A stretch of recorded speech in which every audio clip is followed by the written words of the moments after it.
আমার নবীর 13 বছরের মক্কার জিন্দেগি দেখেন, কি হয় নাই আমার নবীর উপর। আপনি এই যে দুঃখ, এগুলো রেভলিউশনারি ওয়ার, রিভাইভিং ওয়ার, এগুলো দাওয়াত পড়নেওয়ালা 2 টাকার মোল্লার কোনোদিন বুঝে আসবে না। মানুষের ঘরে ঘরে গিয়ে দাওয়াত পড়নেওয়ালা 3 টাকার মৌলবীর এই রিভাইভিং বুঝে আসবে না। আল্লামা ইকবাল বুঝে আসবে না। আমার নবীর 13 বছরের মক্কার জমিনের কষ্ট বুঝে আসবে না। তারা এগুলার জন্য পয়দাই হয় নাই। তাদেরকে তাদের হালতে ছেড়ে দেন। তারা তো প্রত্যেকদিন উঠবে, সকালে মোবাইল চেক করবে, দাওয়াত করতে আসছে, সবাই মিলে যাবে সেখানে। দাওয়াতের মধ্যে কি হয়? গীবত হয়। দাওয়াতের মধ্যে গীবত হয়। কাজ করে যান, পিছনে ফেলতে হবে না। লফজের মধ্যে, প্রত্যেক শব্দের মধ্যে কনসেন্ট্রেট করেন। শরীয়ত বিরোধী কোনো কিছু আসছে কিনা, বেশি বেশি লেখাপড়া করেন, ইবাদত রিয়াজত করেন, আমার নবীর উপর দরুদ পড়েন, মানুষের জন্য কাজ করেন। আপনার আশেপাশে যারা গরিব গুরাবা আছে তাদেরকে কিভাবে খাওয়াবেন সেটা চিন্তা করেন। আপনারা এই 2-3 টাকার মৌলবী ঘরে ঘরে গিয়ে দাওয়াত পড়নেওয়ালা, আপনারা এগুলা নিয়ে একেবারে ডিমোটিভেটেড হয়ে যাচ্ছেন। ইন্না লিল্লাহি ওয়া ইন্না ইলাইহি রাজিউন। এটা তারা বুঝবে কি কথা? তারা তো সকালে উঠবে, মোবাইল চেক করবে, আজকে কোথায় কোথায় দাওয়াত আছে, একজন আরেকজনকে ফোন দিবে, সেই দাওয়াতের মধ্যে যাবে, 2 মিনিট পড়বে, 3 মিনিট বিস্কিট দিয়ে চা খাবে, বিসমিল্লাহ করে টাকা পয়সা নিয়ে ঘরে চলে যাবে। এটা হচ্ছে তাদের ইসলামিক খিদমত। তারা কি বুঝবে 13 বছরের আমার নবীর মক্কার জমিন, মক্কার জীবন, 10 বছরের মাদানী জীবন? তারা কি বুঝবে পুরা কান্ট্রির মধ্যে হচ্ছে কি? বাংলাদেশ, বা আমি যেহেতু বাংলাদেশের লোক, কি হচ্ছে এখানে? সকালে উঠে আমি আমার সোনার বাংলা, আমি তোকে ভালোবাসি, আপনারা করতেছেন না মাদ্রাসার মধ্যে? আপনি আমাদের সেকুলার মাইন্ডসেট, সেকুলার অ্যাটাক, আপনি রবীন্দ্রনাথ ঠাকুর সাহেবকে নবীর মর্যাদা দেওয়ার মুখোমুখি। আপনারা ঘরে বসে বসে দাওয়াত পড়েন আর উলামায়ে কেরামের পিছন বসে থাকেন। আমার নবী কিয়ামতের ময়দানে জিজ্ঞেস করবে। আমি ছেলেদেরকে বলছি, ইতিহাস পড়েন। বাংলাদেশের, আমাদের সাবকন্টিনেন্টের ইতিহাস জানা দরকার। তাহলে আমাদের আক্রমণগুলো বুঝতে পারবেন, চ্যালেঞ্জেসগুলো বুঝতে পারবেন, তরুণ প্রজন্ম চ্যালেঞ্জের মুখোমুখি বুঝতে পারবেন। আপনি আমাদের বাংলাদেশে ইকবালের নাম নেওয়া বন্ধ হয়ে গেছে। কেন হয়েছে? কোনোদিন মাথায় এসেছে? ইকবাল কি শুধু দাওয়াত পড়ার জন্য আর মাহফিলের মধ্যে সালাতুনিয়ার শের পড়ার জন্য ইকবাল? আগামী সোমবারে আমি ইকবালকে চিনাবো ইনশাআল্লাহ। আপনারা আগামী সোমবার আমাদের এই দর্শ হবে শুধুমাত্র আল্লামা ইকবালের উপর। তখন কিছু হলো আপনাদের ভিতরে জিন্দেগি আসবে। এগুলো সব মুছে দেওয়া হয়েছে, আমাদেরকে দাওয়াতের কাজে লাগিয়ে দিয়েছে।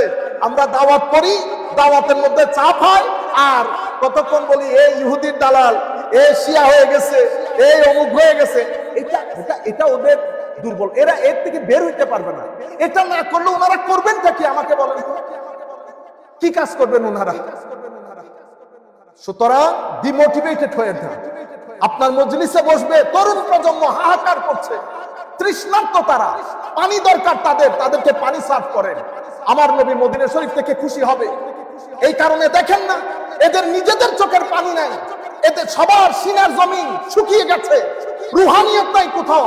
তরুণ প্রজন্ম মাহফিল থেকে বিমুখ হয়ে গেছে। মাহফিল গুলাকে হাসি মজাকের আসর বানিয়েছে, সেখানে গান গাওয়া হচ্ছে, সেখানে আরো কত কিছু করা হচ্ছে। ইলম, রুহানিয়ত, আখলাক, আমার নবীর সবুজ বিপ্লব সব কিছু মজলিস থেকে মুছে গেছে। সেকুলারিজম, কিছুদিন আগে রইসুদ্দিন হত্যা হয়েছে, পেরেছেন আপনারা? কেউ খবর নিয়েছেন? পারবেন না। কেন? দাওয়াত আপনাকে মশগুল করে দিয়েছে। এবং গ্রুপিং আমার চেয়ারে বসাইতে হবে, আমাকে কথা বলতে হবে, এগুলার কারণে। সুতরাং আপনারা যদি এগুলার ভিতরে যান তাহলে তো কাজ করতে পারবেন। আখেরি আপনারা এই বিষয়গুলা মাথা থেকে সরিয়ে দেন।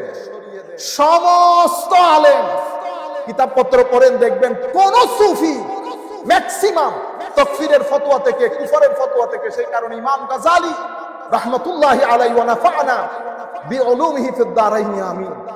ইমাম গাজালির কিতাব ফাইসালুত তাফরাকা বাইনাল ইসলামে ওয়াজ জানাদিকা, এটা একটা উসুলি কিতাব আকীদার।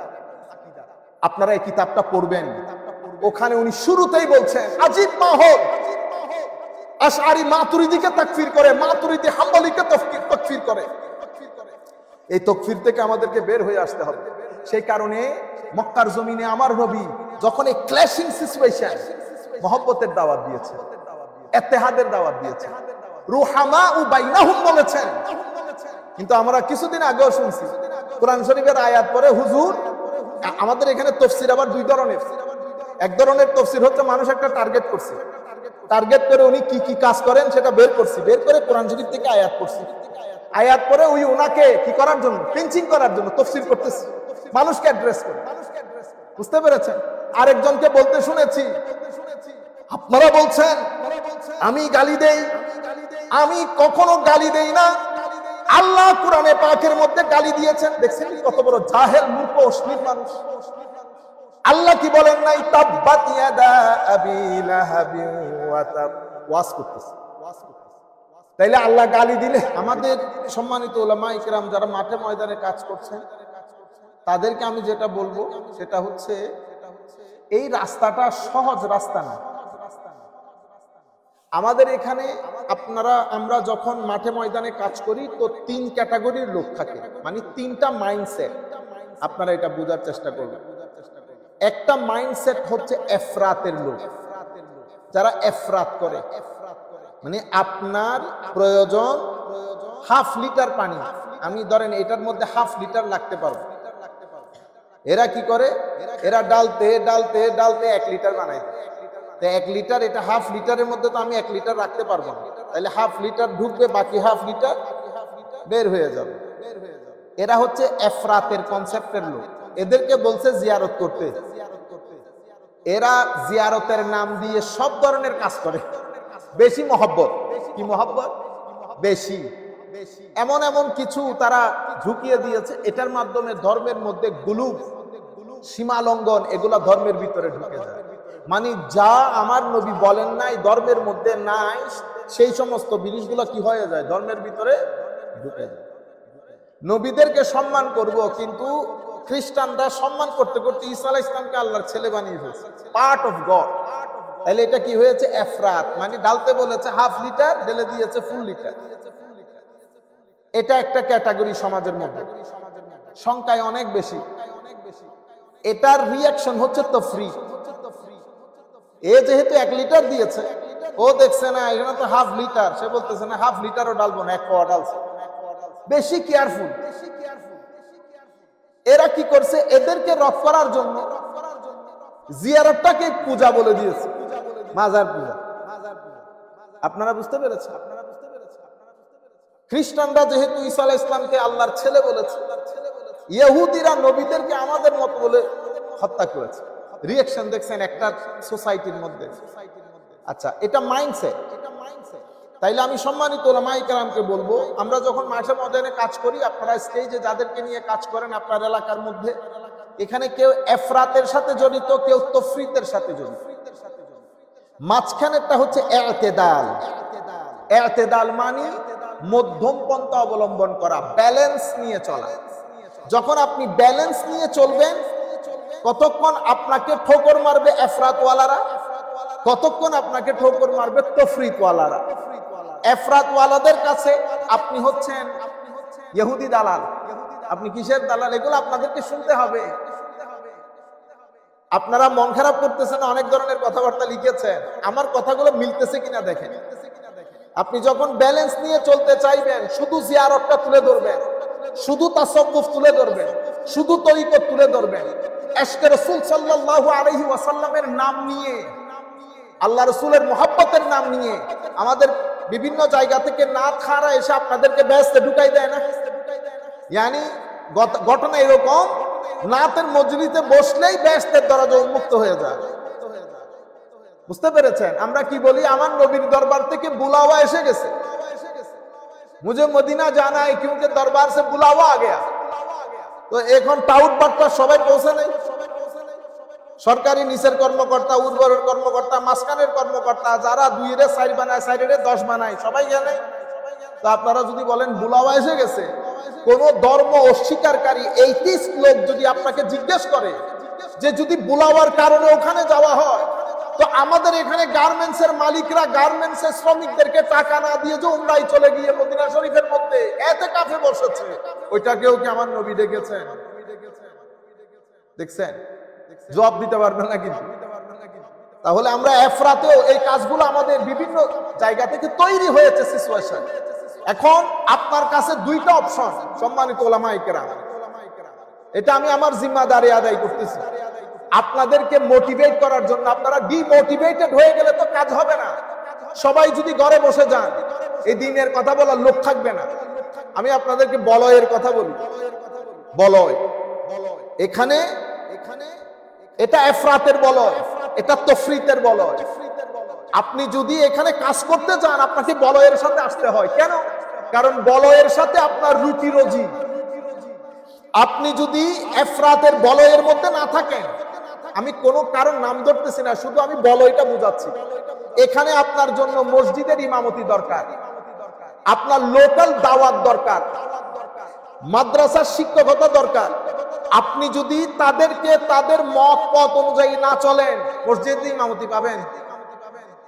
মসজিদের আপনাকে দাওয়াতে ডাকবে।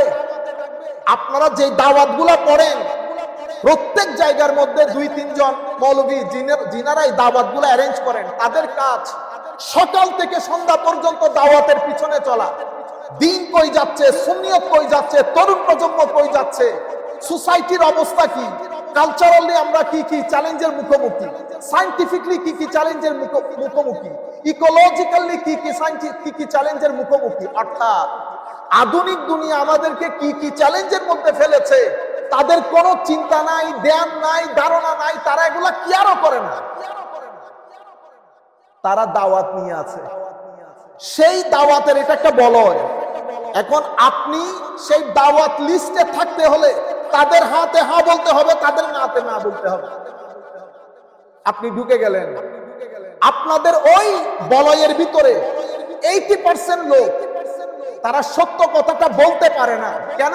কারণ বলয় থেকে বের হয়ে যাবে এই জন্য। কিন্তু ভিতরে সত্যটাকে লালন করে, ভিতরে সত্য বুঝে, কে কোন কাজ করতেছে, কি করতেছে সব বুঝে, কিন্তু মুখ ফুটে বলতে পারে না। কেন? কারণ বলয়ের বাইরে যাওয়া যাবে না। এটা এফরাতের লোক, এটা তফরিতের লোক। সিম্পল একটা উদাহরণ দেই, তরিকত এবং তাসাব্বুফ, পীর এবং মুরিদি। এখানে এফরাতের লোকজন এসে আমার নবীর এশকের নাম নেওয়া বন্ধ হয়ে গেছে। মাহফিলের মধ্যে পীর সাহেবের নাম যতবার নেওয়া হয়, তার 50% নাম আমার নবীর নেওয়া হয় না। পীর সাহেবকে খুশি করতে হবে। তরিকত তাসাব্বুফ কি? বাংলাদেশ সুফিয়ায়ে কেরামের মাধ্যমে ইসলাম পেয়েছি। কিন্তু আপনি জিজ্ঞেস করেন, আমরা যারা মুরিদ বিভিন্ন দরবারে, তরিকত তাসাউফ সম্পর্কে আমাদের কোনো আইডিয়া আছে কি?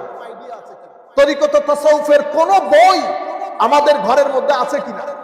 কারা এটার প্রবক্তা, কিভাবে কাজ হলো, কোন ধরনের এলম আমাদের কাছে নাই, জানিও না। আমরা যারা এই জায়গায় লিড করি, আমরা চাই না তারা কিছু জানুক। আমি নিজেই জানি না, তারা জানলে ঝামেলা না। আপনারা বুঝতে পেরেছেন? এটা এফরাতের লোক। তরিকত তাসাউফের নাম দিয়ে আজীব এক মাহল তৈরি হয়েছে, এবং কিছু ট্রেডিশনাল অনুষ্ঠান এটার নাম দেওয়া হয়েছে তরিকত তাসাউফ। এদের রিঅ্যাকশন হচ্ছে তফরিকওয়ালারা করে। এরা কি? এগুলা বেদাত, এগুলা শিরক, এগুলা অমুক, এটা সমুক। আমি হচ্ছে মাঝখানের লোক। আমি না এদের সাথে যেতে পারতেছি, না এদের সাথে যেতে পারতেছি। আমি বলতেছি তরিকত সংজ্ঞা এটা, তরিকতের প্রবক্তা এটা, তরিকতের কিতাব এগুলা। আপনারা যে অনুষ্ঠান করতেছেন সেগুলা তরিকত এবং তাসাউফের কোন কিতাবের মধ্যে উল্লেখ নেই। আমাকে প্রথম টার্গেট করেছেন আপনারা, আমি উলামায়ে কেরামকে বলতেছি। তাইলে আপনি যখন এই মূল কথাটা তুলে ধরবেন মাঝখান থেকে, তো আপনার দুই জায়গার ঠোকর আপনাকে খেতে হবে। এফরাতওয়ালারা বলবে আপনি ইহুদির দালাল, তফরিতওয়ালারা বলবে আপনি কাফের হয়ে গেছেন। এতেদালে চলার কারণে কিন্তু আপনাকে স্রোতের বিপরীতে চলতে জানতে হবে। আচ্ছা, আপনি যখন এতেদালে থাকবেন তাহলে কি ঘটবে? আমার নবীর ফিউজাত নসিব হবে। আপনার মজলিসে যারা বসবে তাদের অন্তরের মধ্যে তাকওয়া পরহেজগারি আসবে, এলম আসবে। সোসাইটিতে আপনি নতুন একটা রাস্তা দেখাতে পারবেন, মানুষের মধ্যে পরিবর্তন আসবে। আপনি এখানেও দেখিয়েন না, এখানেও দেখিয়েন না, দৃষ্টি দয়াল নবীর রোজায়ে পাকের দিকে থাকে। আমার আল্লাহর রহমত কামনা করেন তাহাজ্জুদ করে বা রাতের ইবাদত বা স্টাডি করে করে। এখন এই ফতোয়াগুলো আপনাকে ধৈর্য ধারণ করে শুনতে হবে। কেন? ফতোয়ার একটা বিশাল ইতিহাস আমাদের ইসলামিক হিস্ট্রির মধ্যে। আপনি আমি কোন পুকুরের মাছ? ইমামে আজম আবু হানিফা রাদিয়াল্লাহু তাআলা আনহু ফতোয়া থেকে মুক্তি পেয়েছে? পায়নি। ইমামে আজম আবু হানিফা আপনারা কেন ডিমোটিভেটেড হন? ফতোয়া তো খানি না এখনো পর্যন্ত, কেউ আপনাদের মাথা ফাটিয়ে দেয় নাই। হ্যাঁ, তুই তুকারি কিছু মানুষের আমাদের মধ্যকার। এখন আপনি না আলেম বলতেছেন, লেবাসে আলেম হওয়া আলেম না, জবান বলবে আলেম কি? তুই তুকারি এগুলো শেষরামি। আপনারা শেষরাদের সাথে শেষরামি করতে যেতে পারবেন? শেষরার প্রধান অস্ত্র হচ্ছে বেয়াদবি করা। সে যখন আপনার সাথে বেয়াদবি করবে, আমার আল্লাহ প্রিন্সিপাল শিখিয়ে দিয়েছে কি?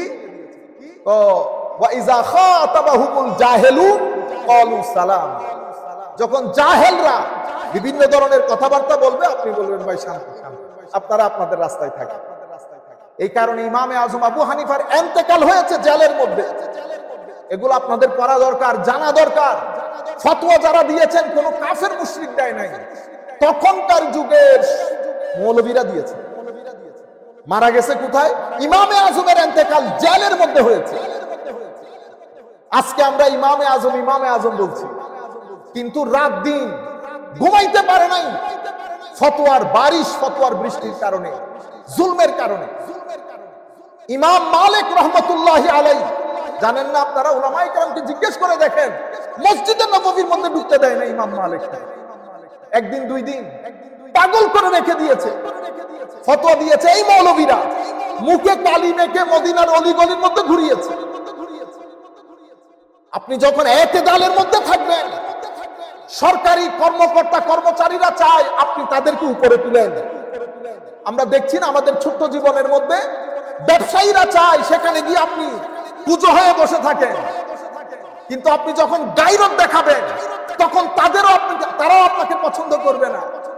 আপনি যখন তরিকত তাসাউফের মজলিসে গিয়ে সত্যিকার তরিকতের কথা বলবেন, সেই তারিখ থেকে দরবারগুলোতে আপনার দাওয়াত বন্ধ হয়ে যাবে। আপনি সব জায়গা থেকে না হয়ে গেছেন, একটা রাস্তা খোলা থাকবে, আমার নবীর রাস্তা। ওই রাস্তা খোলা, কিন্তু পরিবর্তন অবশ্যই আসবে। সমস্ত দরবারদের ডিসকারেজ করবে সেরকম না, ডিমোটিভেট করবে সেরকম না। যদি সেরকম হইতো তো আমরা এত জায়গায় কাজ করতেছি কেন? হ্যাঁ, প্রপাগান্ডা বা এই ধরনের নষ্ট লোক সংখ্যায় কম হলেও তারা দাপুটে বেশি, সেই কারণে আমরা মনে করি সবাই বুঝে এরকম, সবাই এরকম। আপনারা বুঝতে পেরেছেন? তাইলে শরীয়তের ইমাম, মাযহাবের ইমাম, ইমাম আজমের অবস্থা, মালিকের অবস্থা, ইমাম আহমদ ইবনে হাম্বলের অবস্থা আরো করণীয় ছিল। হুজুর ইমাম আহমদ ইবনে হাম্বলকে দর্স দেওয়া বন্ধ করিয়ে দেওয়া হয়েছে, ওই ঘরের মধ্যে গৃহবন্দী করা হয়েছে, পিটানো হয়েছে, 80 দুর্রা লাগানো হয়েছে। আমাদেরকে আপনাদেরকে এখনো বাড়ি খাইতে হয়েছে? বাড়ি তো খান নাই, দাওয়াত কেমনে করবেন? ইমাম আহমদ ইবনে হাম্বল রাদিয়াল্লাহু তাআলা আনহু শেষ পর্যন্ত দুনিয়া থেকে চলে গেছে। ইমামে শাফিঈ শরীয়তের ইমাম, তরিকতের ইমাম, মারিফতের ইমাম, কে কুফরের ফতোয়া নিয়ে ইমাম আবুল হাসান শাযলি রাদিয়াল্লাহু তাআলা আনহু শেষ পর্যন্ত নৌকাতে থেকে, আপনারা যে হিজবুল বাহার পড়েন, কিভাবে পড়েন হিজবুল বাহার, উনি ওই নৌকার মধ্যেই যা ঘটনা ঘটেছে যেটা পরে আমরা রুহানি স্বাদ গ্রহণ করি। তাহলে নৌকাতে ছিল কেন? কারণ যতবার উনি ঢুকতে চাচ্ছিলেন মিশরের মধ্যে পাথর নিক্ষেপ করা হয়েছে যেন এখানে ঢুকতে না পারে। হযরতে যুন্নুন মাসরি রাদিয়াল্লাহু তাআলা আনহু মুরতাদের ফতোয়া লেগেছে। সাহাল তুস্তারি, যার কথাবার্তা বাদে আমরা রুহানিয়ত বোঝা যায় না, সেই সাহাল তুস্তারি রাদিয়াল্লাহু তাআলা আনহুকে তুস্তার থেকে বের করে দেওয়া হয়েছে। আপনি আমাকে একজনের নাম বলেন যিনি ফতোয়া থেকে বেঁচে গেছেন। আপনারা 1 মিনিটে ডিমোটিভেটেড, আর কাজ করব না, কেউ এলাকা ছেড়ে দিন, এরকম কেন বেটা? আমাদের দিকে তাকান, আমরা তো কোনো খাতার মধ্যে আমাদের নাম আসতে পারবে না, আমরা এত নগণ্য। আল্লাহ পাকের মেহেরবানি, এত কিছু করেছেন, এখনো করছেন। আমি এখন আমেরিকাতে নর্থ ব্রঙ্কস ইসলামিক সেন্টারে বসা, আমাদের মুসল্লিয়ানে কেরাম নিয়ে পিছনে যাইতে হয়েছে, পিছনে যাইতে হয় নাই তো। আপনারা এগুলা নিয়ে বেশি বেশি দরুদ শরীফ পড়বেন। যখন এই সমস্ত জিনিসগুলো আপনার মাথার উপর চেপে বসবে, আমি গ্যারান্টির সাথে আল্লাহর কসম করে আপনাদেরকে বলছি, ঘরের মধ্যে বসে আল্লাহর দরবারে হাত তুলে বলবেন, আল্লাহ হযরতে আয়েশা সিদ্দিকা রাদিয়াল্লাহু তাআলা আনহা যেভাবে বলেছে আমিও সেভাবে বলছি, রব্বি ইন্নী মাগলুবুন ফান্তাসির, আল্লাহ আমি হেরে যাচ্ছি, আপনি আমাকে সাহায্য করেন। হ্যাঁ, আমার নবীর 13 বছরের মক্কার জিন্দেগি দেখেন, কি হয় নাই আমার নবীর উপর। আপনি এই যে দুঃখ, এগুলো রেভলিউশনারি ওয়ার, রিভাইভিং ওয়ার, এগুলো দাওয়াত পড়নেওয়ালা 2 টাকার মোল্লার কোনোদিন বুঝে আসবে না। মানুষের ঘরে ঘরে গিয়ে দাওয়াত পড়নেওয়ালা 3 টাকার মৌলবীর এই রিভাইভিং বুঝে আসবে না। আল্লামা ইকবাল বুঝে আসবে না। আমার নবীর 13 বছরের মক্কার জমিনের কষ্ট বুঝে আসবে না। তারা এগুলার জন্য পয়দাই হয় নাই, তাদেরকে তাদের হালতে ছেড়ে দেন। তারা তো প্রত্যেকদিন উঠবে সকালে, মোবাইল চেক করবে, দাওয়াত করতে আসছে, সবাই মিলে যাবে সেখানে। দাওয়াতের মধ্যে কি হয়? গীবত হয়। দাওয়াতের মধ্যে গীবত হয়। কাজ করে যান, পিছনে ফিরতে হবে না। লফজের মধ্যে, প্রত্যেক শব্দের মধ্যে কনসেন্ট্রেট করেন, শরীয়ত বিরোধী কোনো কিছু আসছে কিনা। বেশি বেশি লেখাপড়া করেন, ইবাদত রিয়াজত করেন, আমার নবীর উপর দরুদ পড়েন, মানুষের জন্য কাজ করেন। আপনার আশেপাশে যারা গরিব গুরাবা আছে তাদেরকে কিভাবে খাওয়াবেন সেটা চিন্তা করেন। আপনারা এই 2-3 টাকার মৌলবী ঘরে ঘরে গিয়ে দাওয়াত পড়নেওয়ালা, আপনারা এগুলা নিয়ে একেবারে ডিমোটিভেটেড হয়ে যাচ্ছেন। ইন্না লিল্লাহি ওয়া ইন্না ইলাইহি রাজিউন। এটা তারা বুঝবে কি কথা? তারা তো সকালে উঠবে, মোবাইল চেক করবে, আজকে কোথায় কোথায় দাওয়াত আছে, একজন আরেকজনকে ফোন দিবে, সেই দাওয়াতের মধ্যে যাবে, 2 মিনিট পড়বে, 3 মিনিট বিস্কিট দিয়ে চা খাবে, বিসমিল্লাহ করে টাকা পয়সা নিয়ে ঘরে চলে যাবে। এটা হচ্ছে তাদের ইসলামী খিদমত। তারা কি বুঝবে 13 বছরের আমার নবীর মক্কার জমিন, মক্কার জীবন, 10 বছরের মাদানী জীবন? তারা কি বুঝবে পুরো কান্ট্রির মধ্যে হচ্ছে কি? বাংলাদেশ, বা আমি যেহেতু বাংলাদেশের লোক, কি হচ্ছে এখানে? সকালে উঠে আমি আমার সোনার বাংলা, আমি তোকে ভালোবাসি, আপনারা করতেছেন না মাদ্রাসার মধ্যে? আপনি আমাদের সেকুলার মাইন্ডসেট, সেকুলার অ্যাটাক, আপনি রবীন্দ্রনাথ ঠাকুর সাহেবকে নবীর মর্যাদা দেওয়ার মুখোমুখি। আপনারা ঘরে বসে বসে দাওয়াত পড়েন আর উলামায়ে কেরামের পিছন বসে থাকেন। আমার নবী কিয়ামতের ময়দানে জিজ্ঞেস করবে। আমি ছেলেদেরকে বলছি, ইতিহাস পড়েন। বাংলাদেশের, আমাদের সাবকন্টিনেন্টের ইতিহাস জানা দরকার। তাহলে আমাদের আক্রমণগুলো বুঝতে পারবেন, চ্যালেঞ্জেসগুলো বুঝতে পারবেন, তরুণ প্রজন্ম চ্যালেঞ্জের মুখোমুখি বুঝতে পারবেন। আপনি আমাদের বাংলাদেশে ইকবালের নাম নেওয়া বন্ধ হয়ে গেছে। কেন হয়েছে? কোনদিন মাথায় এসেছে? ইকবাল কি শুধু দাওয়াত পড়ার জন্য আর মাহফিলের মধ্যে সালাতুনিয়ার শের পড়ার জন্য ইকবাল? আগামী সোমবারে আমি ইকবালকে চিনাবো ইনশাআল্লাহ। আপনারা আগামী সোমবার আমাদের এই দর্স হবে শুধুমাত্র আল্লামা ইকবালের উপর।